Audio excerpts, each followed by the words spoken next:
I hope you had some good rest yesterday and some fun at the bar. I think there was quite a lot of attendees at Face Bar yesterday. Nice to see everybody again. I hope you all had some rest and are refreshed for day 2. Now, this morning, I just want to quickly share a little bit about our media mentions. We got into the media a few times, mentioning the ALF. So we've got mostly online, and Pak Khatib managed to get into Tempo online. He's basically the headline is saying ALF 2018 offers change for Indonesia. And the middle over there from Tempo, because Pak Khatib is rumored to be the next governor of our central bank, Bank Indonesia. So I think the journalists were trying to get some information from him. But I think he just smiled and kept his lips shut about it. And this morning, you might have seen a whole bunch of people outside from your windows. Look at all the people rushing to get into ALF. So... But we get some great exposure on our flags over there and our logos, so that's great. And yesterday, we had some social media winners. So I think that's a really cool one for Instagram. I think that's from Steph, if I'm not mistaken. Yeah. From Twitter as well, and some Facebook images have been posted up. So check those out when you're free. And some other pictures from yesterday. So it was quite great ideas happening yesterday. A lot of ideas being thrown around. Great hope for freedom of the future. So that was excellent. And I hope we can continue that for today as well. Okay, we also had the honor of Mr. Suraj Vaidya and Mr. Khatib coming yesterday and to share their insights on the challenges on implementing reforms within government and witnessing how policies impact businesses in Asia. Sadly, they cannot join us here today because of their very tight schedules, but we have the honor of yet another very special guest later this evening, Kiai Haji Yahya Stakuf, or as he is more commonly referred to as Gus Yahya. He will speak about his efforts in promoting the tolerant and compassionate messages of Islam and encountering extremism that threaten free societies. We'll have the pleasure of listening to him this evening at the Asia Freedom Dinner, so I hope to see you all in the evening. Today we've got a jam-packed program lined up with more excellent Cornerstone Talks, a great panel session coming up on improving the ease of doing business rankings, 2 breakout sessions, one on property rights, sponsored by the Property Rights Alliance, and another breakout session on entrepreneurship and inclusive growth that is sponsored by Uber Indonesia.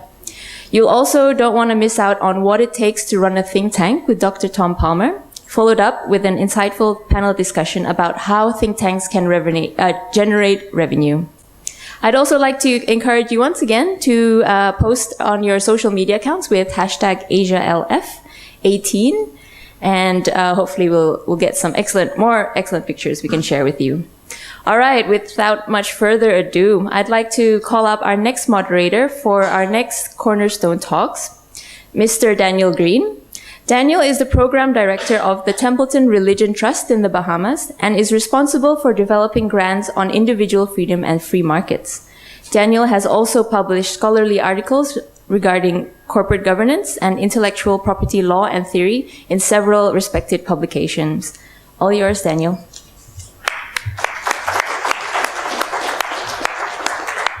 Good morning. It's an honor to welcome all of you to the second session of these Cornerstone Talks. Today we'll have 4 speakers. The theme will be education policy and the future of learning. Just a quick reminder about the format. These are 8-minute talks. Please, if you have questions, save them. We won't have time for questions and answers here, but please track down the speakers and ask them anything that intrigues you about their presentations. First up, I'd like to introduce Rainer Heufers, co-founder and executive director of CIPS Indonesia. Thank you. Very good morning, everybody. It's great to see you back on day 2. Very exciting for all of us in CIPS. Very happy to see you all here. So Let's go straight into the topic. I only have 8 minutes. I want to talk to you about the future of learning. The whole session this morning is about education, the future of education, future of learning. What does that mean to us? We're all think tank people. We want to change people. We want to change people's minds. We're all talking about learning and education. What does that mean for us? We need to ask ourselves that question all the time. There are 3 components here that matter. Number 1 is education is in the direction of self-learning. We have to take that into consideration. Individual learning is going to be key. We need to have all these technologies in place that matter. And finally, we are living already, and it's increasingly a VUCA world. What the heck that means, I will tell you later. First of all, self-learning. What does that actually mean? I have a friend who has a 15-year-old son who said, I want to have, 3 screens. So that I can actually play more effectively my video games and everything. 3 screens. And my friend was thinking that's madness. I can really not support that. But he cleverly said, we don't have that much money. And the boy said, that's not about money because I can buy the components. I built the screens myself. And he said, whoa, and how do you wire that up? He said, I think I can do this. And my friend said, okay, you know what? I'm generous. I allow you to participate in a course where you can learn all these things. And the boy was saying, I don't want to go to a course. I learn this in YouTube tutorials, and I really don't have time to go to any course sitting with people, and then they're on different levels, they're not interested. So this is self-learning. All of us do the same thing. We want to know something, we want to know how to set up our new handphone, we want to know how to set up something else. We go for YouTube tutorials and find out how this is being done. Self-learning is the future. The whole system of sitting in the same room just because we are of the same age in school or in the same university, and so all of this might be changing gradually because the center will be on self-learning. Technologies. We have an incredible exponential growth of education technologies. I don't even start talking to you about all the types of technologies, but we have an enormous investment. And the interesting thing is that the venture capitalist investment into education technologies to a large part comes from China and also India, but it doesn't go to Asia. It goes to the United States, where these technologies are predominantly being developed. So it is on us to help redirect these capital flows actually into the Asian countries by inspiring more startups to come up with all these kind of tools and technologies that work. So self-learning, of course, is directly related to using technologies. And then that VUCA world. VUCA is the new key term in management. All management books start dealing with VUCA. VUCA means volatility, uncertainty, complexity, and ambiguity. Many people are aware already that, in this days and age, things they keep changing. You are familiar with one technology, the next moment there's a new one, and everybody says, what? You're not using this new platform? How outdated are you? You're still using last year's, and it's already February. Things keep changing. Things are ambiguous. There's lack of clarity. We have so much information now. If we want to Google what's right or wrong, there are 15,000 different definitions of what is right and wrong. So all of this makes it increasingly complex and complicated for us to learn something. And that's on the self-learner. So it's an incredible challenge to deal with. So what the world is developing is it's coming from complicated, but complicated was something we could learn. Complicated meant we need to understand the system, and once we have understood it, we can actually deal with it. But it's going from complicated to complex. Complex really means that we have different centers. The centers are interrelated, interdependent, but they are not directly connected anymore.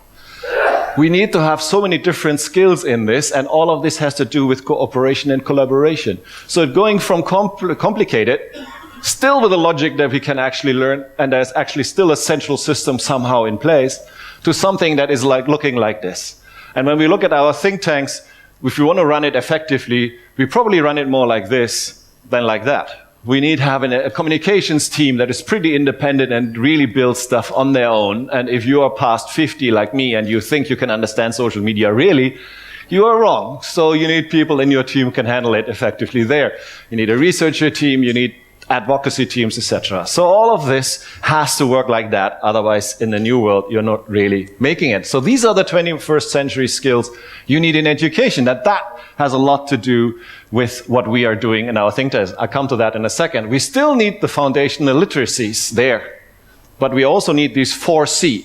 Critical thinking, creativity, communication, and collaboration. This is incredibly important by now. This is a new thing. Plus, of course, you need the character qualities. This dominates learning and education in the future. And that means we have to change a lot of things. We need to have new didactics. We need new pedagogics. We need to switch. The traditional way was we all come together for a lecture, and after that, we all go home to actually work on this, we do some homeworks, etc. So, traditional style of learning. I lecture you, I know it all, you don't know nothing, I teach you, and after that, you do your homework. New style, the lecture is online. You learn yourself, you get acquainted with things. Once you have a good understanding, or you think you have, and you have questions left, you come together and discuss your questions. It becomes much more interactive. You use your gadgets. You are involved with everybody, but you're not doing it the traditional way. This matters a lot for all of us. If we still run our seminars by somebody teaches Hayek, everybody else has to follow the discussion, and after that, somebody is supposed to write an essay. That's old style. How do we get it into this system? That's the key question for all these think tanks here. The future is self-learning, not necessarily teaching from the podium, like what I'm doing right now. So we have in CIPS, we have created the Academy CIPS. This is Pak Yose Rizal from a think tank here in Jakarta, and he's lecturing on our online platform on the necessity to have affordable food prices. In Indonesia, we have 2,000 participants by now from 90 cities, from Papua all the way to North Sumatra. So the whole country can participate in this, and is a self-learning and is a tool that we are starting to apply more and more. But it's not just the teaching, it's also that the school systems need to adapt. So what is happening there? I'm using images that I borrowed from a book, and I will introduce the book in a second. So the old system is a bit like that complicated system. The complicated system is controlled from the center, and then you get your impulses from the outside, and you try to get all the signals, and you try to do the best by then eating the fly as it's in your web. However, that's the old system of a school education. What we need is a starfish system. Now, what's the particular thing about starfish? What's so special about a starfish? Who knows? Regeneration, growth. The most special thing is that the 5 arms operate autonomously. When one arm detects food somewhere, this arm becomes dominant and guides the entire starfish towards that source of food. And when that is done, another arm that detects food will take over and will direct the entire body to another direction. So there's no central brain that controls all of this. These are 5 independent arms that actually basically dominate the system and make so sure the system gets nourished and develops. So this is the starfish system that is explained by Len Pritchett in this book of The Rebirth of Education that I find is very, very valuable, and that we use as a guidance for our work on education in CIPS. Starfish education system is open, locally operated. There needs to be performance pressure. There needs to be a professional network, it's technically supported, and there needs to be flexibly financed. So we talk about low-cost private schools, but we have also government schools. So what are the flexible funding systems that are able? Only if we have this, we can develop a certain schooling system in Sumatra, another one maybe developing in Java Island. We have different ones in different parts of the country, whatever serves the community. That's the starfish that we're looking for, that goes in a different direction, whatever works best. And that's basically what our liberal ideas really are, that we want to have competition as a way of discovery.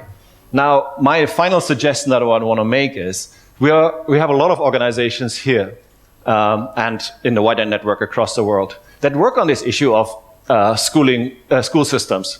Of course, for us in the region, the leaders are really Parth Shah with his CCS, and they just published this report, and Rohan is here, who has also been contributing to this a lot, report on budget schools in India, 2017.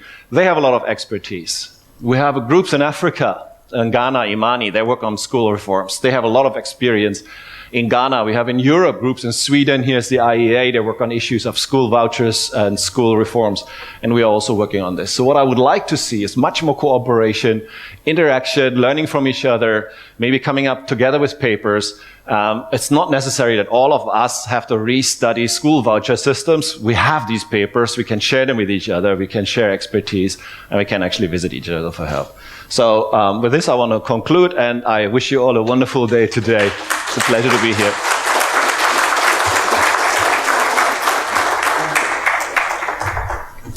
Thanks, Rainer. For our second talk, I want to introduce Neil D'Souza, the founder of Zaya Learning Labs, India.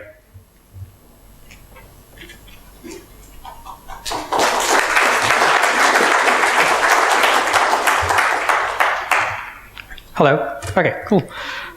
Good morning, everyone. So I'm really happy to be here because I actually started my journey about 6 years ago in a small town in Chaulagain in Indonesia. So everything that you just heard from Rainer, I tried to do this 6 years ago in that small town over there in a school. And what I want to do today is actually share my experience of things that worked and things that didn't work. So just briefly what Zaya does. We actually try to bring education technology, blended learning, flipped classroom to budget private schools. So budget private schools, as most of you know, are alternative to public schools. They operate at fee ranges from $5 a month to anything to $15 a month. And that's kind of the price point that we worked with. Now, while there's a lot of innovation happening in this space with Edtech, when you start applying this to this profile of school systems and this profile of users, things actually change quite a bit. So let me go a little bit deeper into it. So how do you reimagine a student in a budget private school, right? If you're a kid going to a high-end private school in Jakarta, you might have 3 screens. You can actually go online to Khan Academy. You have access to so much content. You can learn at your own pace. But a kid in a budget private school or even a government school, generally, all the learning that happens for them happens in the classroom. Because the parents at home either don't have the time or the capacity to support them with learning. And if you think, most of us actually learn partly at home because we are exposed to YouTube, we are exposed to our parents and the general community. So for these kids, learning happens in school itself. And most of these kids are a couple of grade levels behind. So they have a long way to catch up. So keep that in mind when you're actually thinking of interventions. The second most important part is the teacher in these school systems. While it's really great for us to talk about private schooling, one of the biggest stakeholders in this, which is the teacher, actually is kind of getting the short end of the stick. Because to operate in budget private schools, the teachers get paid anything from only $80 a month to $100 a month. Now you think of that profile of a teacher, how would they survive? And how are they going to actually improve their competency if that's all they get? So there's no incentive systems in place for teachers to actually improve. And in case with India, a public school teacher gets, $500 a month, but a budget private school teacher in Bombay gets only $60 a month, right? So keep that in mind when you're trying to bring EdTech into in the schools. The next thing is the schools themselves by the school leaders. Most of the private school owners that we've seen in India, and I don't know how it works here, are generally businessmen with some passion towards education in their community. But a lot of them have seen this as an opportunity to run a business. So the decisions they make, the choices they make, are first driven by keeping their business afloat. So when we think about quality, when we think about EdTech for low-cost private schools, they are not thinking of this as, let me improve the quality of my school. They are thinking, is this going to save cost?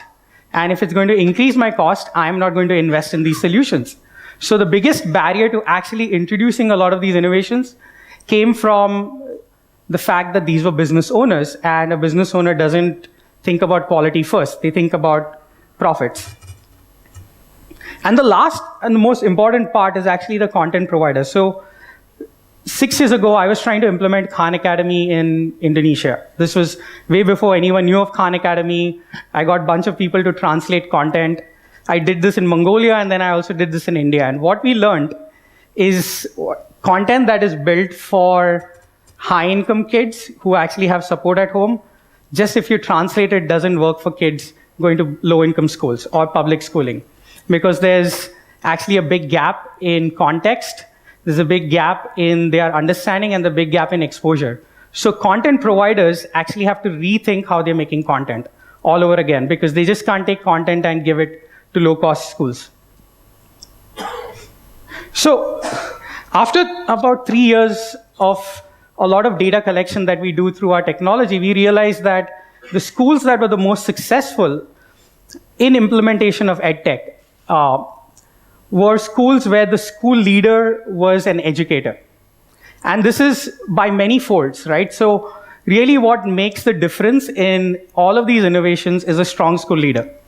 It's the same with any company. If you don't have a strong CEO, it doesn't matter if you're implementing an Apple product or IBM, it won't work. So a strong school leader is where we really need to invest all our efforts into. So one of the big areas of innovation is how do you incentivize these school leaders? How do you develop these school leaders for a future where learning is going to be self-paced learning?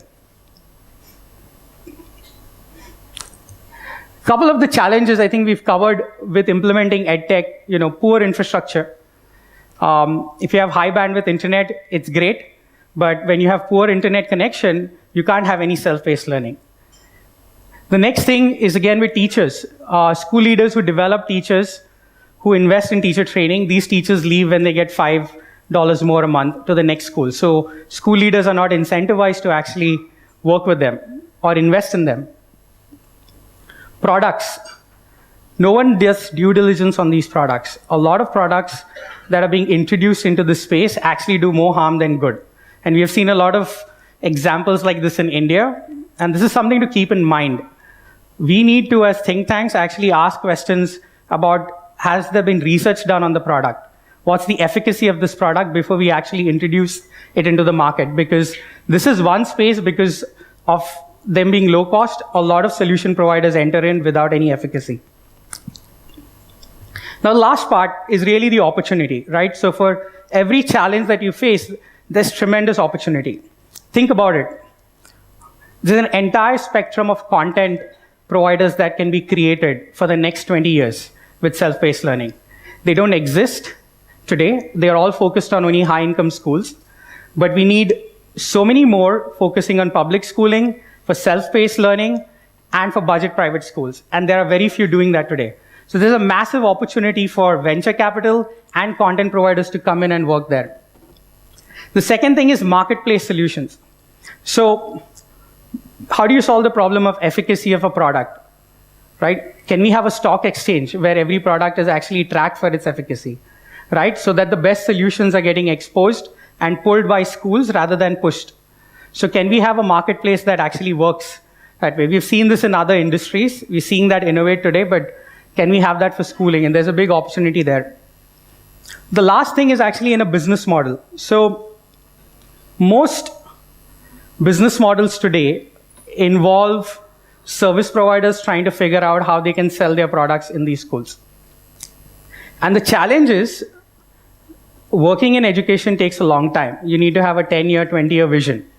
The problem is when you have investors and you have donors who want results pretty soon, most of these service providers take short-term decisions and don't exist later. So can we have innovative business models where we have grant funding that actually funds most of the R&D, and then have impact investors and venture capital that can come to help scale it up? And we're seeing this now start with Africa, like we saw with Bridge International Academies, but we need a lot more of this to come in. And then school financing itself. One of the biggest success stories in India has actually been with school financing. So in budget private schools, giving loans, microloans to schools, to school leaders so that they can actually invest in education, into quality initiatives. So there are a couple of really good opportunities that lie in front of us. And I think it's something that you all should keep in mind as you all go back to your own countries and influence governments and actually influence policies that, EdTech has a real powerful impact if it's done right, but we should try to not make the same mistakes as others have done. So, thank you.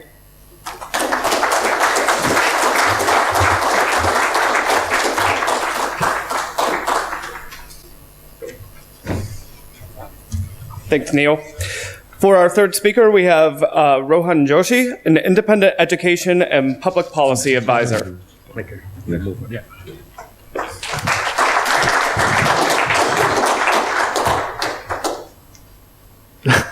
Hello, good morning, everyone. I think it's really, really nice for speakers to see so many people at 9 o'clock in the morning on Sunday. So really committed lot here. So let me just take this opportunity to share my thoughts with you.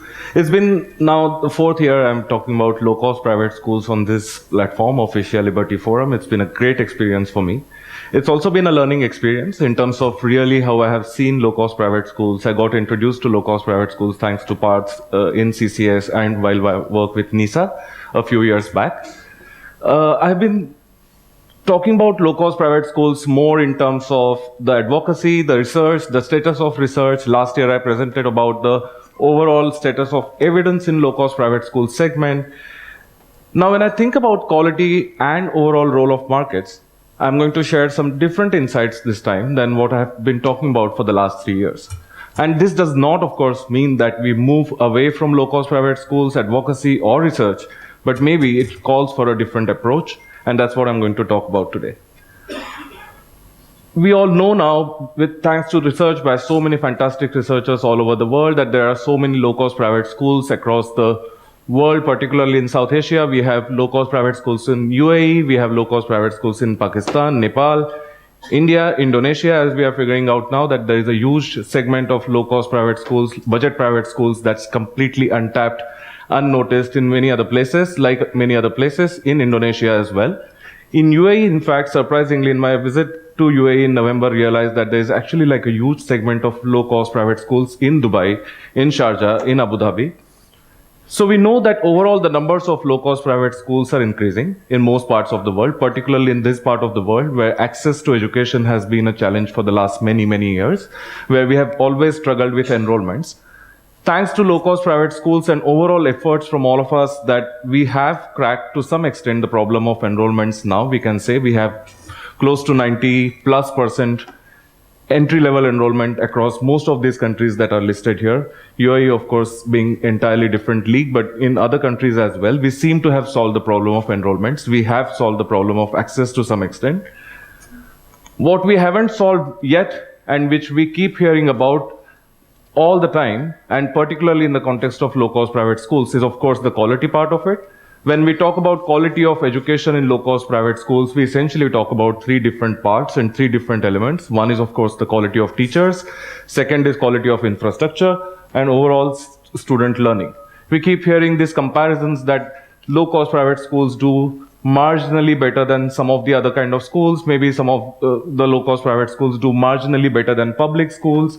Low-cost private schools do comparatively poorer in comparison to some of the elite schools or higher fee private schools in this part of the world.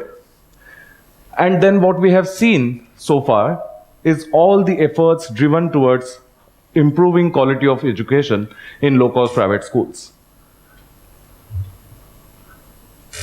The approach to improving quality has been in terms of regulation, having better norms, regulatory norms. We know that that's one of the main challenges in this part of the world, that more stringent norms towards quality, particularly controlling the infrastructure or the inputs part of it. Then we have had philanthropy, which is basically committed people trying to actually drive innovation, drive quality in low-fee private schools. Neil would agree with me. He has had some fantastic support in India while working with low-fee private schools with his product Zaya Learning Labs. We have had severe critique of low-cost private schools, trying to drive them towards quality education by just criticizing them. We have had control. We have had control in terms of both controlling the growth of low-cost private schools as well as control by just having more and more investment going into public schools so that the low-cost private schools probably don't exist or drive themselves towards quality education. We have had some research. However, there have been some challenges with this approach. One, of course, a lot of these approaches in terms of trying to improve quality of education in low-fee private schools have been top-down approaches. The nature of the low-cost private schools market itself is business-to-business market. We have had the same approach that we have had for public schooling all this while, that it's an entirely system-driven approach. We have always tried to improve entire system at a time, as against trying to improve one school at a time. We have had solutions which were not essentially customized. We have had standardized solutions, fantastic ideas, but standardized ideas trying to fit into low-cost private schools mold. And then we have also had network-driven approach. While networks have their own role, and we all value them immensely when it comes to low-cost private schools, the approach has been leveraging on networks to improve quality of low-fee private schools. Now, what has happened all this while is one of the most important thing is we have ignored some of the basic nature of the low-cost private schools market.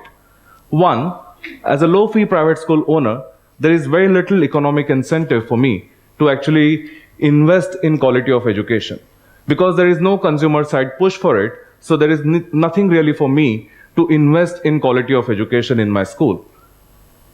There are low margins. Low-cost private schools, particularly, all schools, but particularly low-cost private schools, are entirely dependent on the fees that they collect from their students. The fees are low. That's the reason why we call them low-cost private schools. So the margins are really low. So the tendency is always towards taking up cost, which can be easily passed on to the parents. But parents' capacity to pay is low. So for the school, how much can they invest in any of the quality initiatives? The capacity is always restricted. Lack of customization, as we talked about already, like there is just a solution coming from a top school somewhere does this well, so it could be replicated in low-fee private schools. That's been one of the approaches. We are trying to change human behaviors at scale. And I think all of us here in this room, particularly all of us committed to liberty and who believe in individual action, this is really something that we must reflect upon, that quality essentially is a individual commitment. It has to come from a parent, it has to come from the school principal. You cannot expect the entire system to be committed and entire system to change its behavior at the same time just because there is a push from, let's say, the regulators, or there is an advocacy push towards changing behaviors. So we have to see what exactly can be done and how do we change from trying to change human behaviors at scale. Another main challenge with all the quality initiatives, large number of quality initiatives, has been that these are all supply side interventions. There is very little for actual empowerment or actual driving customers, the demand side interventions. That's really something that's been missing. Then of course, I mean, what needs to be done? It's very simple. It's market driven approach, right? I end my talk here. No, so it's actually, we have to understand then what exactly is this market driven approach that's really going to make difference, that's really going to make this change. And I really, really appreciate both what Neil said and what Rainer said in terms of how future of learning is, where we are going as a society, how we are learning. The reflection of that has to come in our approaches, of course. There's this entire thing around self-learning. There's an entire thing about technology. There's an entire thing around scale that we talked about. But what's predominantly required here is creating innovations, creating interventions. Those are driven by benefits to individuals, benefits, incentives for individuals, individual stakeholders within the school that benefit to them. There have to be incentives for teachers if you really want them to deliver quality. It's not a challenge of salaries alone, because we have fantastic teachers. We have always had fantastic teachers who have delivered excellent results at lower salaries. So not looking at the same systemic issues again and again, but trying to create innovations that entirely focus on individual actors to find their own incentive and commit to quality. That's one of the main changes that we require in terms of our approach. The second one is actually working, the investment flow has been more towards schools or at a system. The challenge here is that what we have been criticizing public schools all this while has been that the public schools is a huge system, an elephant that doesn't move, and then the entire investment and entire effort goes towards moving that elephant. If we see the efforts in low-cost private school segment, it's unfortunately not been very different, because we are also looking at low-cost private schools as a system. That entire system needs to be changed. What we really need to change is one school at a time. What we really need to create is one fantastic model, or not really a model, but just have like one school that really works well, and have micro solutions which lead to disruption as against trying to change the entire system from top to down. Because we do not want low-cost private schools. What has so far been is that we have always seen them as antithesis of public schools. So we really want them to become better than public schools in some places. But if we really want to drive quality, we really want them to be futuristic schools where each parent finds value in sending their children to school. And it does not have to be always poor parents, but every parent sending their children to schools which really are their own schools, their low-cost schools, their community-based schools. Then we really, really need to think a little bit more about what does each school look like and how can we find innovations that are relevant for that specific school, that particular community, that particular child. We have to move again from consistent comparison and looking at it as better than public schools approach, which is something that I've talked again and again about. Because the entire thing around quality is that it's an ongoing process. It's something that has to last. It has to be sustainable. At the end of the day, we would all agree that low-cost private schools are not a Botoxed version of public schools, but we really want beautiful, good quality, low-cost private schools. And as you all know, that Botox doesn't last. The beauty, the quality really lasts. So if we want that, we want investments and disruptions that come at an individual actor level. And I hope that we see that as the future of quality of education in low-cost private schools segment. Thank you.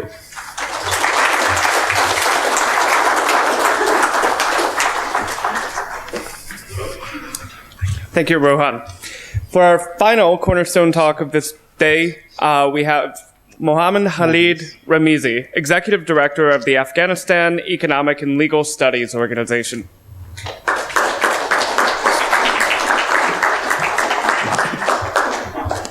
Salam, salam. Salamat pagi. Hello, everyone. Good morning. At first, I would like to say a big thanks to Atlas Network for giving us this opportunity every year to share our challenges, opportunities, and achievements with all our libertarian friends. And also for the great team of CIPS here in Jakarta to this year. I'm sure that all of you and all the world, Afghanistan introduced to them as a country of war, terror, violence, and killing, and these bad things. But there are many people and many institutions who are working very actively for promotion of liberty, peace, human rights, and other free society values. And I'm really happy today that I'm today among all of you and presenting my country and share what are going regarding education policies in my country, Afghanistan. To begin with, at first, I would like to start with the two golden period education reforms in Afghanistan. The first one was happened from 1919 to 1929, when King Amanullah Khan, our first king, got the independence of the country, and he was the only king that he focused a lot on individual freedom, human rights, and other free society values. For the first time, he made mandatory education in Afghanistan, and he focused a lot, and he made a curriculum for education system of Afghanistan. And he brought many changes in all parts of the country, especially he was the first king that bring modernization culture in my country, Afghanistan. After him, after these achievements, we had also some great achievements regarding many things in the country. Especially during the monarchy of King Zahir Shah, from 1963 till 1973, we experienced the democracy decades in Afghanistan, and King Zahir Shah was also one of the best kings of the country, that he focused a lot on individual freedom and free society values in the country. He changed the absolute monarchy to constitutional monarchy in the country for the first time. He shaped a wide movement, especially to remove the discrimination against girls' education in the country. For the first time, Kabul University started cooperation with other countries and overseas countries. And for the first time in the country during his kingship, freedom of speech, media, and gathering for non-political aims were recognized in our constitution. But unfortunately, we lost all these achievements during the Soviet Union invasion in the country, and also Mujahideen regime, and also Taliban regime. And the situation of education during the Taliban regime was that girls were prevented from education. They were not allowed to educate. Primary and higher education curriculums were only contained religious topics. There was no any other subjects in schools and also in the universities. And from approximately 34 million population of the country, we only had 10,000 boys to access to the education. And even most of the provinces and most of the districts, there was no schools and we didn't have schools. But fortunately, in 2001, when the new government of Afghanistan established by the support of international community, especially USA, till now, we have many great achievements regarding education reforms in the country. The new constitution of Afghanistan supported free education for male and female, and also the new constitution removed the discrimination for education of boys and girls, especially for girls in the country. The constructions of new universities and schools started in all parts of the country, and still we have many modern universities and schools in all parts of the country. Besides public universities, one of the great achievements that we have is private sector, that private sector is also engaged in education sector of Afghanistan. And we have more than 36 public universities right now and more than 121 private universities in the country that they are actively working in all parts of the country. And according to the estimations, enrollment of high schools with 10,000, which it was in 10,000 in 2001, it rose to more than 109 million in 2000. After the establishment of new government till 2017. And for the first time, hundreds of youths went for their higher education to overseas country, to Europe, to USA, and to other countries to continue their higher education. For the first time after 2001, PhD programs and also master's degrees launched in our country. More than millions of dollars has been invested in private sectors of the country and also donated by the international community to the education sector of the country. Also, we have many great achievements regarding establishment of some new departments and some new faculties in all over the countries and universities. So, what we are doing or what are our involvements in education sectors of Afghanistan? As I'm working with Afghanistan Economic and Legal Studies Organization, and also I'm working with Silk Road Station, which is one of the projects of AELSO. Basically, we are involved in three important projects with education sector of the country. The first thing is that we are working very hard by organizing of conferences, roundtables, views exchange, to work with all the people of the country, to remove their mentalities, their discrimination regarding the education to women or to girls.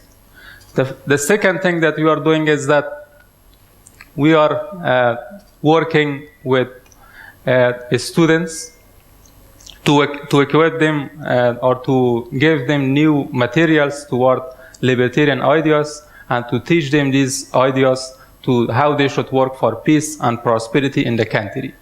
The last thing, we are working with relevant institutions of Afghanistan to bring positive change on the contents of books and their materials. As you see the picture is from 6 years back, that this is one of the books of the country.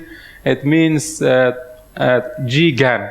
And it was a kind of persuading child schools to they should have gun and they should have fighting with each other like this. But fortunately, we did many great works regarding the contents of the book, and currently we changed the curriculum to at least they should work for positive mentalities on the minds of our next generation. The second thing is that we are doing basically in Silk Road Station, we are producing educational programs. We have many educational programs, more than 20 programs, only to focus a lot on education system of the country. And we are working closely with young people to teach them, to give them the opportunities to share their thoughts and views. The third thing is that we are translating and publishing of books, especially libertarian books. We have 2 national languages in the country. Unfortunately, we did many great jobs regarding translation and publication of very important books of libertarian books, as you see in the pictures. We are translating these books and we are publishing these books and we are distributing these books to all public and private universities of the country.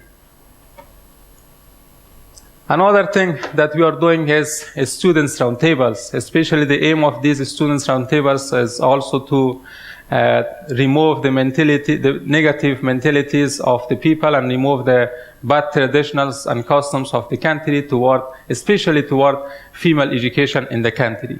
And we are regularly organizing meetings with youths, with policymakers, and with so on. Also, we are conducting some short training course, and the aim of these courses are also young people of the country. So the challenges are a lot, but traditionalism, ongoing conflict, and presence of radical armed groups meet the below challenges. Prevention of female education in some parts of the country, there are still exist the mentalities that they don't want to their females should study and go to schools and universities.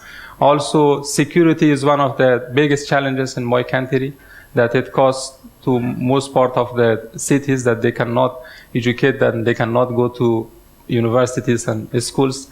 Poverty, addiction, and also economic crisis is another challenges. And government corruption also, in somehow they were very corrupted and they didn't work hard, especially for education policies in Afghanistan. And also lack of education facilities and so on. But despite all of these challenges, we have really great achievements toward education in Afghanistan, and we are experiencing the best of our times regarding education. Thank you so much. I wish we should organize at one time the Asia Liberty Forum in Afghanistan, and welcome all of you to my country, Afghanistan. Thank you so much.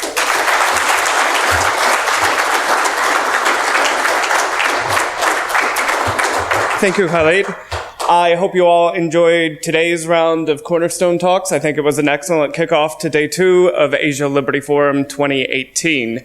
One more final round of applause for all of our Cornerstone Talks. And we'll be moving straight into the next session, so stay in your seats.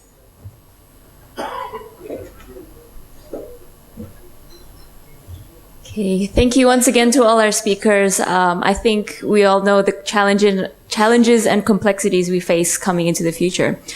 The good thing is that you guys are all here in Jakarta, so we can join forces to tackle and find solutions together. For our next panel, the Ease of Doing Business Index, Policy Wins and Successful Campaigns for Free Market Think Tanks in Asia, we have the pleasure to have an inspiring lineup of distinguished speakers who have done incredible work to improve their country's ranking on the index, as well as open doors for millions of low-income individuals and communities to build their own livelihoods with dignity.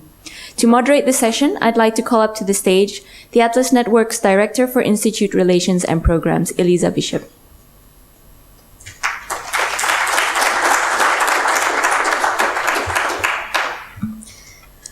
Good morning, everyone. My name is Elisa Bishop, and I work at Atlas Network. Many of our partners around the world are working hard to achieve tangible results. In our network, we have a great number of organizations tackling real policy issues and seeking to expand freedoms in their countries as measured by the Ease of Doing Business Index of the World Bank. Here today, we have 3 examples of effective think tanks seeking economic reforms in Asia. They're going to share their experiences promoting policy changes in Indonesia, India, and Nepal. Please join me in welcoming our first speaker, Novani Karina Saputri, researcher at the Center for Indonesia Policy Studies. Thank you. So, hello everyone. Let me introduce myself first. My name is Novani Karina. You just call me Fani. I'm from Center for Indonesian Policy Studies, and I'm standing here today. I would like to share about what we have gathered as a problem that still keeps Indonesia from improving even further in Ease of Doing Business Index, and what we think that we can help to tackle this issue through our research and our policy advocacy. Okay, before getting to serious, let me ask you, how is your experience on streets since coming to Indonesia? Of course, beside of beautiful traffic ever. So, have you ever seen micro business like this picture? So, I just want to assure you that they are common signs in many parts of Indonesia. And unfortunately, this kind of business are still unregistered. They are not legal entity. So the next question, what will happen with this kind of business in Indonesia? They got crushed. They got affected. So the next question, why they would not get themselves registered then? That's the simple question actually. So, we believe this is one of the problems.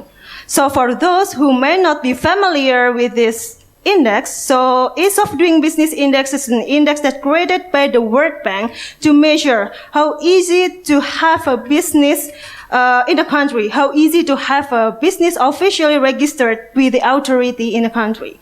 So, how about Indonesia? Okay. Actually, the government in Indonesia has managed to improve this international standing in this regard. And actually, Indonesia gained until 19 points from 19 first in the previous year until 72nd in this year. That's a great achievement actually. But according with Indonesian President, Mr. Joko Widodo, want Indonesia to be at the 40th position by the end of his term, which is the 2019.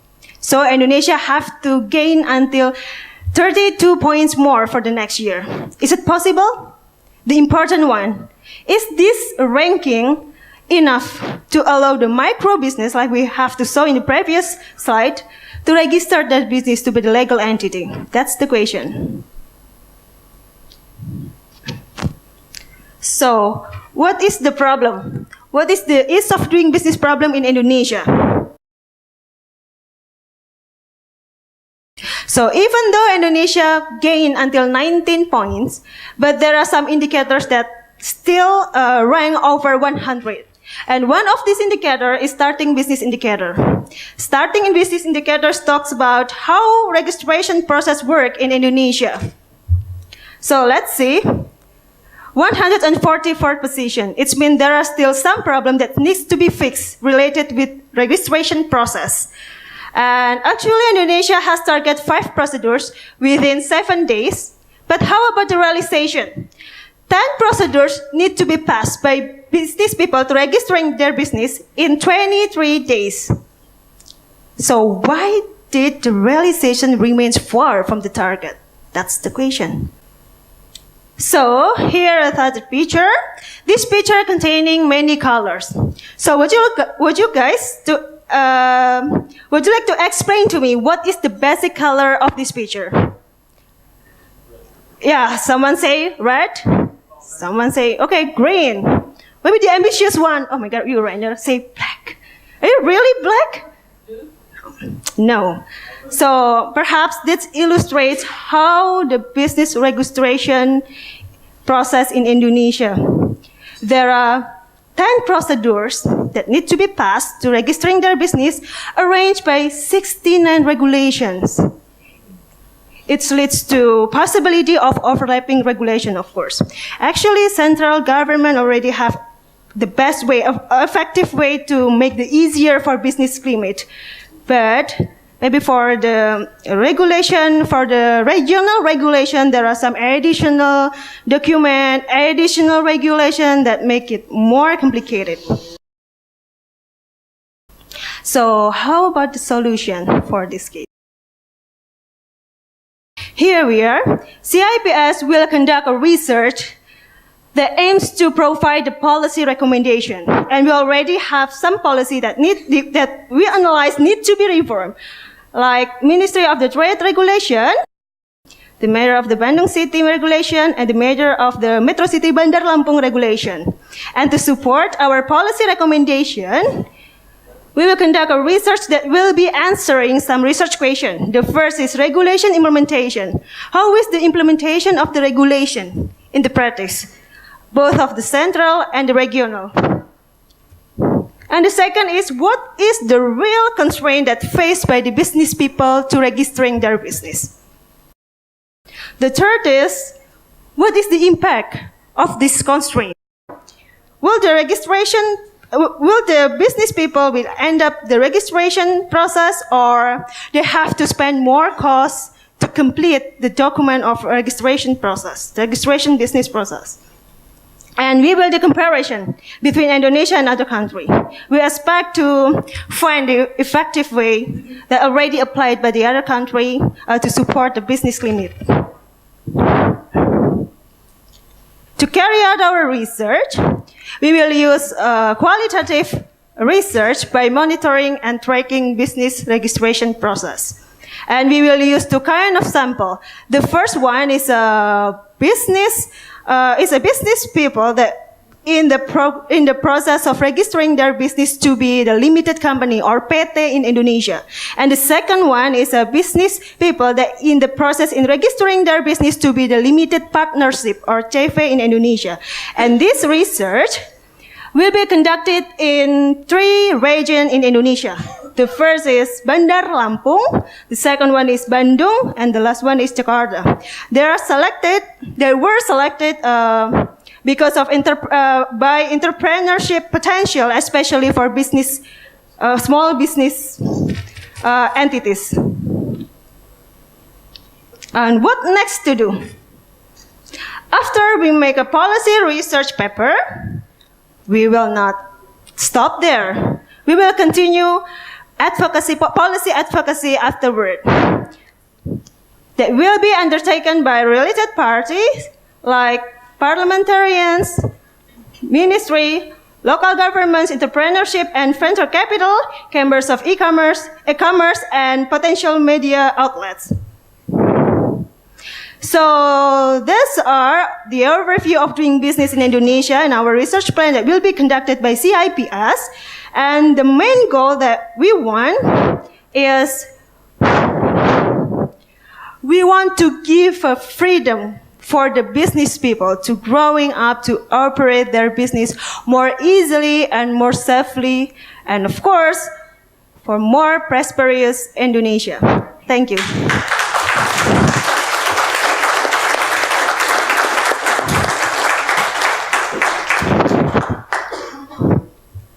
Thank you, Novani. Our next speaker is Parth Shah, founder and president of the Center for Civil Society in India. Oh. Thank you.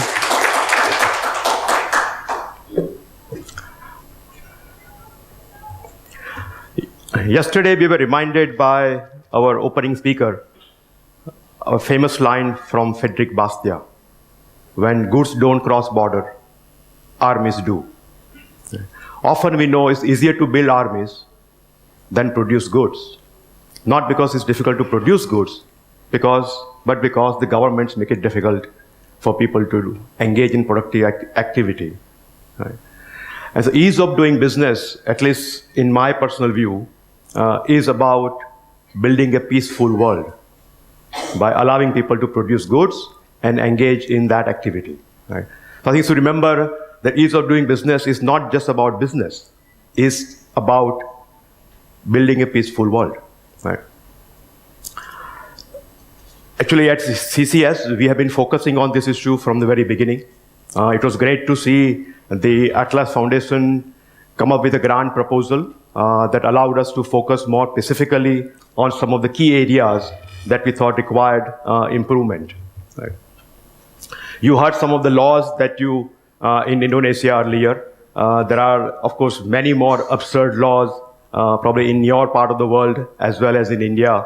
I can cite many examples of what kind of laws we have that regulate businesses. Right? There's a law in India that says that 2 water trolleys in a public space, the water trolleys which actually sell drinking water, right, must have a distance of 200 meters between them. Right. There are laws that say that the cycle rickshaw puller must own the cycle rickshaw that he is using. He cannot rent a cycle rickshaw. Right. So laws of this kind, and I think is probably important project for us to look at in terms of building a compendium of the absurd or most absurd business laws or regulations, right? And that could be the next project we can take on. What I want to do briefly today is to give you a little bit idea of the work that we did in CCS with the help of Atlas Foundation, 2 big issues in the ease of doing business of the World Bank, right? We have been doing this work under the banner of Jivika, Law, Liberty and Livelihood campaign from the very beginning. It's of course now linked to the LIFE project of Atlas. As you know, the history of India, a little bit of it. In 1991, we had a big bang reforms, but all the reforms were focused on external sector, opening the export-import market, also in terms of removing the licenses for the bigger businesses. It did not do much for the smaller businesses, right? And that's the, in a sense, the work and the campaign that we have been running, how to help the micro enterprises to be able to run their businesses more efficiently and better. So the goal, strategy, and some of the impact of the work that was done with the Atlas grant. So within the ease of doing business, we focus on 3 key parameters. One is starting business, focusing on the number of procedures required to open a business, number of days it takes to go through those procedures, and then in India, we have a capital requirement that you must put up upfront an amount of capital before you can open a business. So if you are a sort of very small business who cannot afford to put up that capital, you would not be able to register yourself as a formal business. Right? So one key focus was starting a business. Second key focus was enforcement of contract.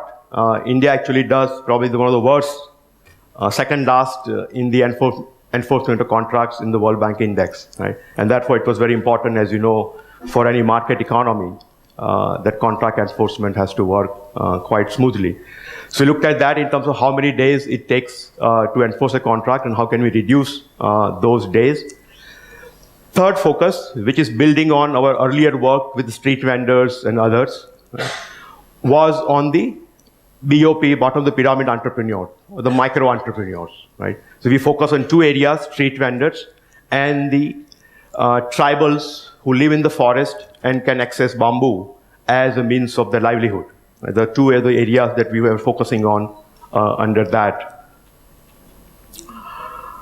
Well, being a think tank, first thing we did was to undertake research studies. We produced 15 research papers looking at several issues around the EODB index to see what are the areas where we could have a more direct impact, what are the areas which are low-hanging fruit, and therefore we are likely to succeed in those areas. And the third important consideration was also what the government is focused on. In some ways, we were quite lucky that the current government was focused on ease of doing business. The Prime Minister had promised that India would rise from about 149 in the rank to in the top 50 in the World Bank Index within the 5-year period. And therefore, government also was quite focused on some of these issues, right? So looking at that, we produced these reports to figure out which are the areas we want to focus on. With the reports, we ran an advocacy campaign focused on 4 different areas, one of which is obviously media advocacy, to make sure the media is aware of this research, aware of the findings, aware of the solutions that we are proposing to them. We did several things with the media, as you can see on the slide. In terms of policy training workshop, we do actually 2 to 4 day workshops with the media to take them through the argument, the counter argument, and how and why this is a good way of helping poor Indians in the country. We had a lot of coverage in the local language media, English language media. Second thing we did was to run a digital campaign, which was easeofdoingbusiness.org, which is our website. What we did there was to encourage people to tell their stories. So we have written stories as well as on video, entrepreneurs and what process they went through, what difficulties they faced, and we, in a sense, put the human face to the research that we had done, right? So we had documented some of these things, but by having entrepreneurs talk about their own experience was far more powerful in convincing the media as well as the government in why this is an important thing to do, right? We also engage very actively with the government from Rajya Sabha, the second upper house of the parliament, to various ministries which are in charge or related to the areas of doing business. We also work with the state government. There are, of course, laws which are at the central level or the federal level, and there are also laws which are at the state level, right? So working with both of them together. Several PILs, some of you may know, in India allows anyone to file a court case, even though you may not be an affected party. Right? In most countries, you need to be an affected party to go to court to seek redress. In India, anyone can go to court on behalf of somebody else who is affected by any of the rules of the government. So several PILs were done. We collected a lot of information from the government through Right to Information Act, putting all of this together to build a sort of a theme around what needs to be done to improve ease of doing business in India. Right. Some of the key sort of changes that you saw in the last few years, I think one that has probably most impact is a very simple change in the law that defines bamboo as a grass as opposed to a tree. The Indian Forest Act had defined bamboo as a tree, which meant that you cannot touch bamboo without the permission of the forest department. Right. Once you define as a grass, it becomes a renewable resource. You can cut and it will regrow in 3 to 4 years, depending on the species of the bamboo. Right. So by making a very simple amendment to the law, now we have opened bamboo, which is one of the largest area of production in India, to the tribals to be able to access that bamboo and earn their living. Not only that, of course, use of bamboo will reduce the use of wood, which will be a great benefit to the environment in terms of protecting forests and trees. Right? So one simple, and this is actually one of the shortest amendments that I have seen. It just says bamboo is defined as a grass. This is for like 5 words of the amendment, right? And you can see the impact will be on millions and millions of people across the country, particularly those who are very much at the bottom of the pyramid. So several of the other things that you see on this slide have been done. one success, in a sense, was about the minimum paid-up capital that you require to be put up before you open a business, which has been now abolished. You can open a business without having to show any capital upfront. All of this led to big jump in India's World Bank ranking from 130 to the 100th spot. I don't know what to make of it. Now there's a lot of debate around this ranking, how valid the numbers are. And I think there must be something there, because Paul Romer, the chief economist of the World Bank, has been let go because of his comments on some of the political implications of how the ranking may have been manipulated or the methods may have been changed to influence the final outcome. Right. So I'm not putting too much weight on India's ranking per se, but certainly as part of what the bank does, this is an important finding for India. But what I want to highlight is some of the changes which have been done, which are real and impactful. So the ranking has gone from 130 to 100, or it has gone from 130 to 115. I mean, that could be open to debate, but things have changed, right? And those are, I think, most important thing for us in terms of what impact it would have on the people on the ground, right? There are several of those things that have changed, not just what was part of CCS campaign, but many other things which we were not really involved. I also don't want to take credit for what has been done, because there are many other groups along with CCS have been working in these areas, not just in the last few years, but for a long, long time, right? It's a sort of considered effort by many groups from different points of views, different arguments, different ways of advocating their point of view, right? Which ultimately brings about a change in the society. A lot remains to be done, so we know that we shouldn't be complacent, right? Okay, so let me just end with a reminder that ease of doing business is not just about business, it's about building a peaceful world. Thank you.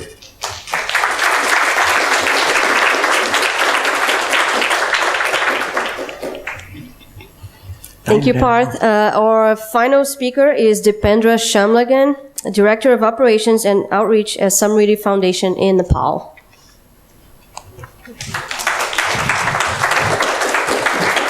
Good morning. Thank you, Elisa. As Parth said, doing business, ease of doing business is not only business, it's changing, life of people. That has been realized. And today I'm going to share a couple of experiences, learnings from this project. First, I would like to thank Atlas Network and Frederick Naumann Foundation for helping us to be on this position. And this project been quite interesting. The report says it's an ease of doing business, but working on this project was not very easy. And I copied a couple of lines from the Atlas video where Brad was speaking about, doing development differently, which was quite inspiring for me. So I changed that heading, saying that in our part of the world, when we talk about free market economy, opening up market, our government officials or policymakers, they directly try to tag us. They try to tell us that you are from America, you are from capitalist country, or you are trying to raise those kind of agenda which are not accepted here. Then we tweak the message. So this has been a wonderful opportunity for us to work with our policymakers, saying that the report is not produced by us, because World Bank is the one who produces the report, and our government is so into, they are friends, basically.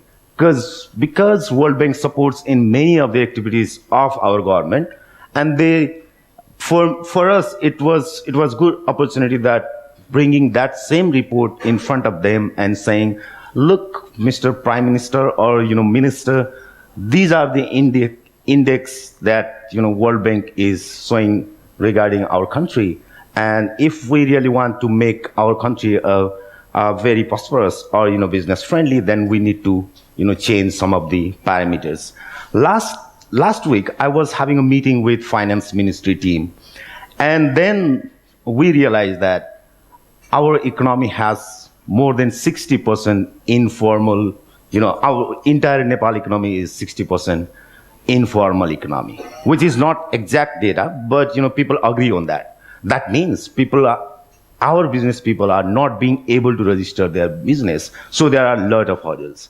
In this process, we try to look into those indicators, and we realized that initially when we made the action plan in our research director, Arpita, was involved there.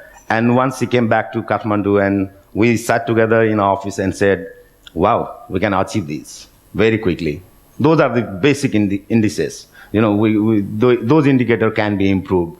But later on, what we realized was we were looking into two indicators. One was like entering the business registration, another was trading across the border. I said, Arpita, these are the very quick wins, so we can do it. Then later on, what we realized was there are 17 ministries involved in one indicators. So once we started working with department, then, been to ministry, then there is another ministry involved on a couple of issues. And people said, even the minister said, Deependra, you need to bring Prime Minister office to lead this project. And that was like, bigger realization. Then we changed a couple of our approach. Initially, we were thinking about doing big kind of conference involving the major stakeholders of two indicators. Then later on, what we realized is this is not going to work. We need to be there. We need to justify the investment that Atlas is putting to us. So we changed a couple of activities. Then we try to build alliances with the stakeholders like Chamber of Commerce, business associations, and small and micro enterprise associations. So then we also started doing the strategic networking or engagement with the policymakers, the government officials, those who were like all these 17 ministry. So basically mine and Akash's work was to running around the ministry, getting people, try to engage with them and make them aware that there are a couple of issues that we can work.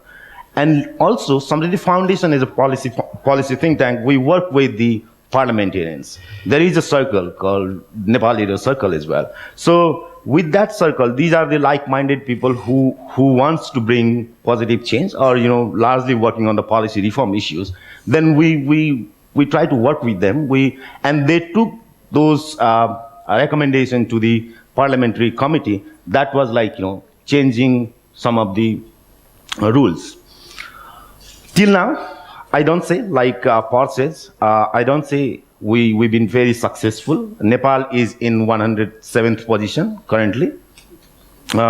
It's still a long way to go. But at least till date, within these 2-3 years of time, we've been able to put some of our recommendation in government plan, which need to be harmonized by the World Bank as well. That need to be reflected on the World Bank report. Company Act has been amended. They review the Company Act, and there is a new Company Act coming up. Formation of startup committee within the Ministry of Industry, so that to help the new enterprise to enter in the market, making easier rules and regulations. There is an industrial promotion committee as well. Shipping liner agreeing to issue the multimodal bill of lading. That's related with the trading across the border. So these are a couple of issues. And at least with the help of this project, government official started to listening us. One of the, during the budget making process, so Akash and I was called by Ministry of Finance, and they said, Deependra, what kind of recommendations somebody has for the new budget? And we try to compile all the recommendations from the ease of doing business and gave them. It was very nice opportunity for us, and a couple of them are already included there. Also, there was a parliamentary briefing meeting in Parliament, and from the industrial committee, we were invited to discuss about this report. And our point was, every government, they are trying to create more jobs. Then how to create more jobs means making more industry to come in the market and making business environment very easier. That was our line, and they agreed on that. Major setbacks, all three political, basically. So we had like 3 rounds of election this year: local, provincial, and the federal election. So our team was heavily, disturbed by the political activities there. And change that brings, every government. This will be the 5th. The new upcoming government will be the 5th government that we will work in this process. So within 3 years, there are like already 4 government change in the country.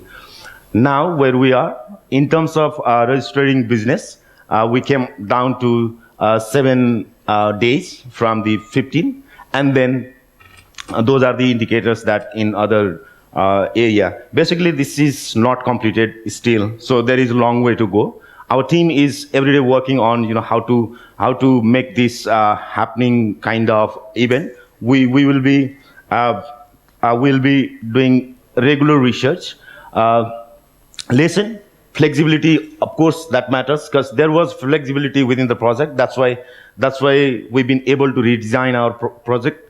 Competitions. This was like, multi-country partners were working. So there was a positive competition among us. Learning from India is really helpful. From Mexico is really helpful. So those were the learnings.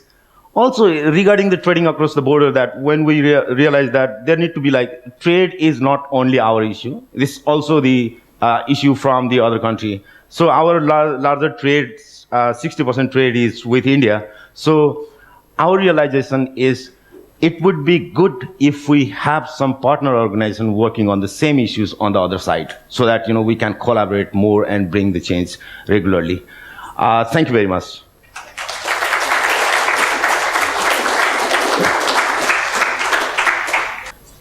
All right, thank you to our speakers. I would like to invite them to come back to the stage, and we're going to have some time for Q&A now.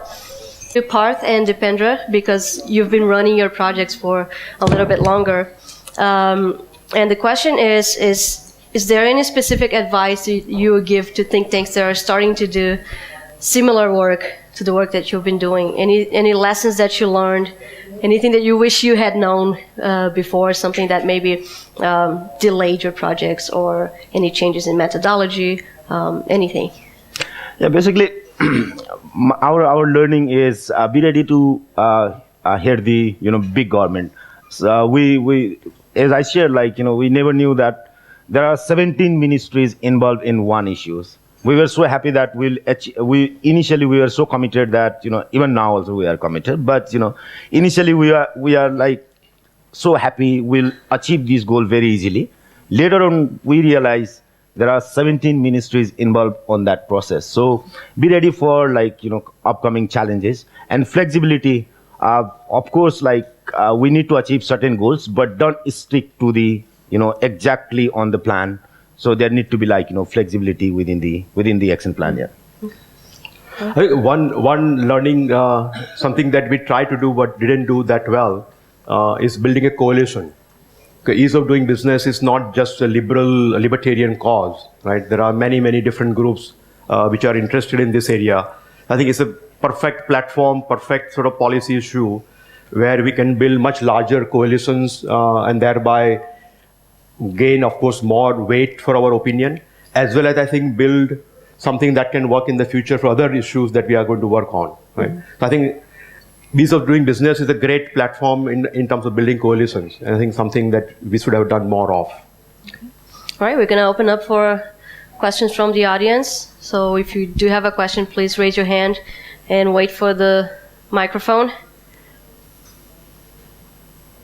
Right here.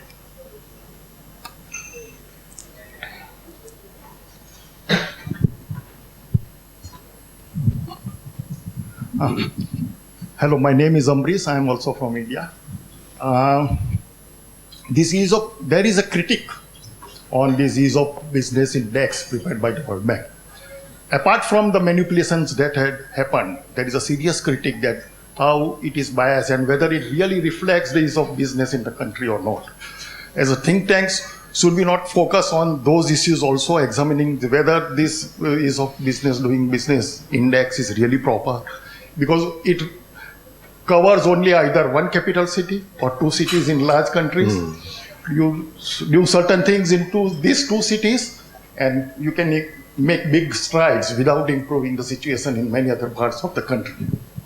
That was one aspect. So some critique of that also needs to be done.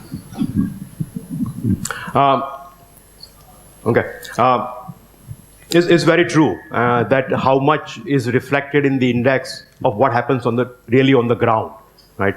So one thing, of course, is changing things on paper, which is processes and forms that you have to fill up and what is required to attach documents with the forms.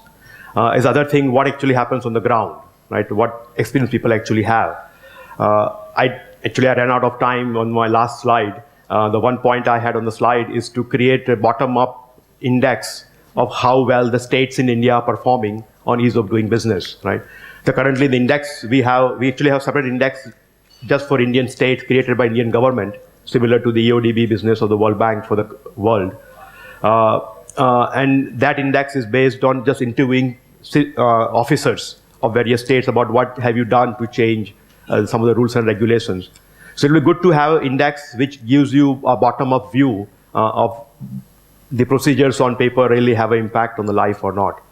And I think, in a sense, you'll have been arguing that we should move from ease of doing business to ease of living, right? And that's the other way of thinking about how do you expand the domain of business to actual life as a whole. Do you have any? I mean, when we took the report to ministry and talked with the secretary, he said, Deependra, this report is not valid. We have better environment than the report. But reality was not that. So we tried to have very good sharing meeting with the ministry. And also currently we requested from some of the foundation that let's do a country assessment from the World Bank side. They also agree that this is the whole methodology is the perception survey. So we check who are the people receiving the questionnaire from the World Bank. So for the multiple years, there are the same people receiving the same questions. That means there must be some kind of mistake or need to be improved. But again, for me, the methodology is one side. But as Parth said, this is ease of making life making the life of people very easier. So for a campaign tool for other think tank who wants to work on this will be a great opportunity to push forward the reforms. Besides I don't have any reservation on the how they operate, how they do the methodology. Yeah. Do you have any comments?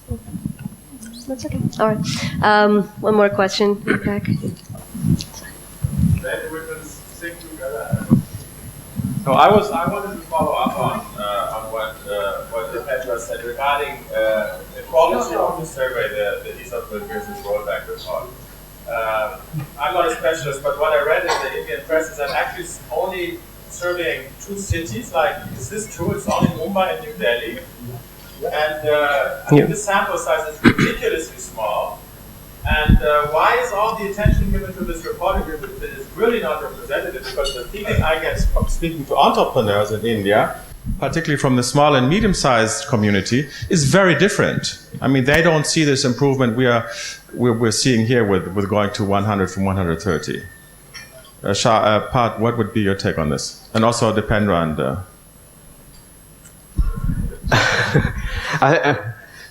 It's a part of the debate, as I mentioned, that the things which are on paper and what's really on the ground, right? I think at the same time, I would not downplay completely, because if you're going to create an index for the world, it's very difficult to do large-scale sample in every country, right? So if you look at the limitations of the exercise itself and see that not as a most accurate picture of what's going on, but as an indicator of what is happening generally across the world, then it gives you a rough idea of how countries are doing. So the bias which is in India, for example, of looking at only at two cities in the whole country, is there in every other country. They look at only capital cities in most other countries, right? India being bigger, They look at more than one city in case of India. But I don't see that as a inherently bad thing, because you're going to create an index comparing the world, countries of the world. You can't really do much larger sample sizes. So it's a just technical issue in that sense. So let me stop there. I'm not the researcher. So working with policymakers, sometimes gives opportunity to understand what their kind of pulse. So during this process, so we also had a workshop in Spain, and then there I got chance to meet the former Prime Minister of Georgia. He was saying they were not working to achieve the index or being on the top ranks, which was not in their priority, but they were trying to work making their business environment easier. That means I am not much aware about the how they do which. Sorry, I already mentioned that even our government people or the World Bank people are not very sure about the validity of the report. But for us as a think tank, this will be a lot more opportunity to push forward the pre-market agenda, or making our business environment easier. All right, we have one more question here. Yeah, Parth, you mentioned the regulations, like that rickshaw pullers have to own their own rickshaw. Of course, many don't, and so they are forced to pay bribes to the police. And this is the case in many countries, that the informal sector has to pay bribes. Wouldn't it be more useful for our public advocacy campaigns if we quantified that? Because in India, Manushi, an organization, had done that, and they came up with the figure that just in New Delhi alone, the rickshaw pullers had paid every month 500 million rupees to the police. So this is a staggering sum of money that goes to the police and sometimes also to bureaucrats. Maybe we should work a bit more on that to bring those figures home, how much money the police and the bureaucracy is actually stealing from the poor. And this is easily, you can easily prove it. You just talk to the street vendors how much they actually have to pay. And I think for public support for liberalization, for deregulation, that would be a powerful narrative which you're not telling. Yeah, I agree that we need to quantify. We can quantify some of those costs in money terms. As you know, money is just one part of the cost. Most of them get harassed, get beaten up by the police. Often their carts are being broken up, the goods are taken away, right? And not only that, routinely police would take away some part of the produce for their own home consumption. So police guy is going home at the end of the day. He just goes and picks up his vegetables and eggs and all of those things from the street vendors without paying anything to the vendor, right? So there's a huge cost associated with the informality in this area, and certainly it's worthwhile to document what those numbers are. One question in the back. Yeah. Hi, I'm Sylvia Yazid. I'm from Parahyangan University in Bandung, Indonesia, and I would like to follow up on the comments of bribery. One of our centers in our university is looking at this corruption context in small medium enterprise development in the context of the ease of doing business too. Also, I think we need to see how they perceive this act of giving.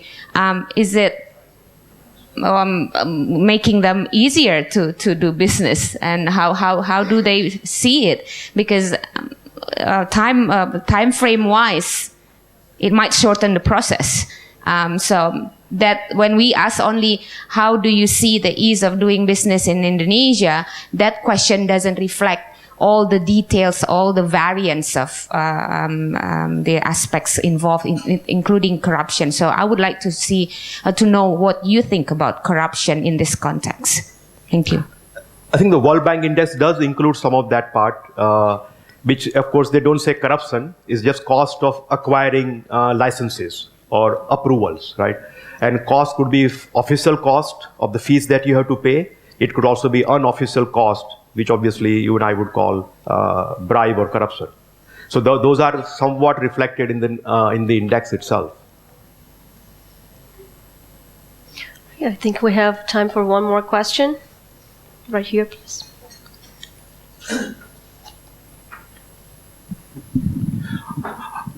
Thank you for wonderful presentations on ease of doing business. In fact, the report, the day, I'm Benu.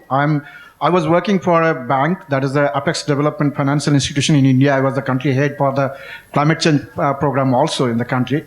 So when this report in the National Bank for Agriculture and Rural Development, and I'm a fellow traveler for Center for Civil Society and Ballroom's Liberty Institutions from the day one, when they were, and I'm also thinking to set up a think tank for economic freedom, how for the farmers, how the farmers access to market, technology, credit, and all that can be enhanced.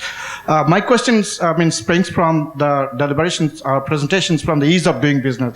I just wanted to know from the speakers that when the report came up, do you find that there is any correlation that ease of doing business, there is a lot of investment from foreign direct or foreign institutional investors, or those people, those who have the low, high, like Bhutan, I know that their, ranking is very good, in terms of ease of doing business. But is it that a lot of fund is flowing for that? So what, type of inference you will be doing ease of doing business? That is number one. And number two, which Heufers has also told, and Ronald has also, in the bottom of the pyramid, for doing business is a real problem, tougher challenges, on which I, working as in Apex Development Financial Institution for the rural poor, I know it very well for microfinance institutions and other agencies, what they face the problem. So for that, what type of legal framework or, informal sectors, how it could be formalized, which the government of India is trying for the demonetizations and other drive to bring many of the sectors for the MSME to bring it the formal sector so that they can have an access to finance, technology, and market access.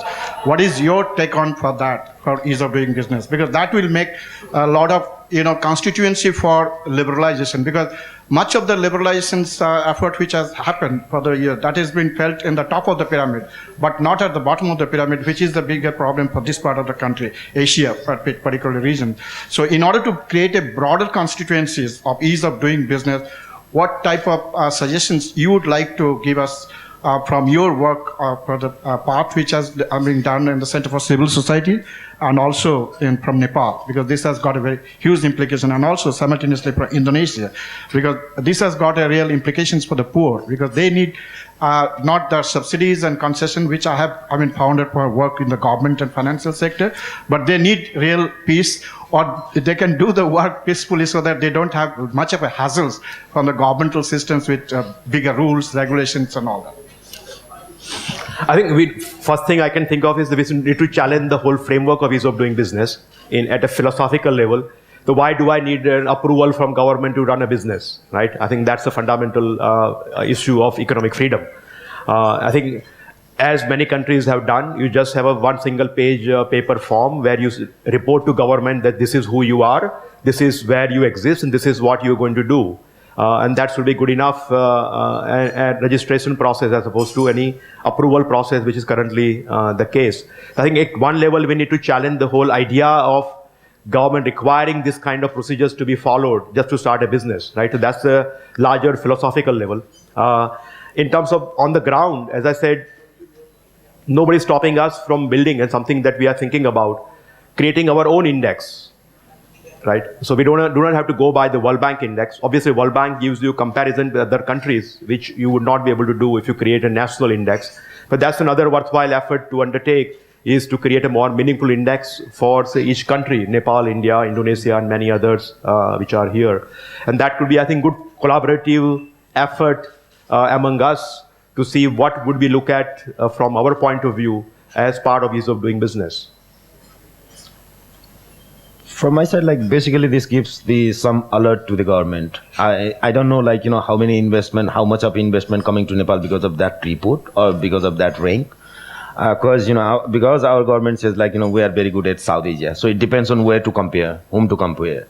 So if we compare ourselves in South Asia only, we are very good. We don't need to be worried about. But if you want to compare with Georgia or Denmark or other countries, then let's think about it. So that gives some alertness to the government officials regarding the how to make the engage with local entrepreneurs. In Nepal recently we are trying to work with the local government. So local government is always worried about how to generate resources. So recently we had a meeting with a couple of municipalities, and the first thing they are worried about is how to sustain our municipalities and the local government. And where on the other side there is 60% economy is informal. That's a good opportunity for local government to make things easier so that a lot of people come in the market and in the formal process, so that they will also access the loan and banking procedures and everything. That opportunity opens up for entrepreneur, and they will, of course, will pay at least minimum amount of tax to the government. So that was the initial pitch from our side. So from government side, there is a no cost registration is going for the small and medium enterprise at the local level. So that's the one of the incentive for the local government and then also the entrepreneur. Well, our time is up, so please join me in thanking our speakers one more time.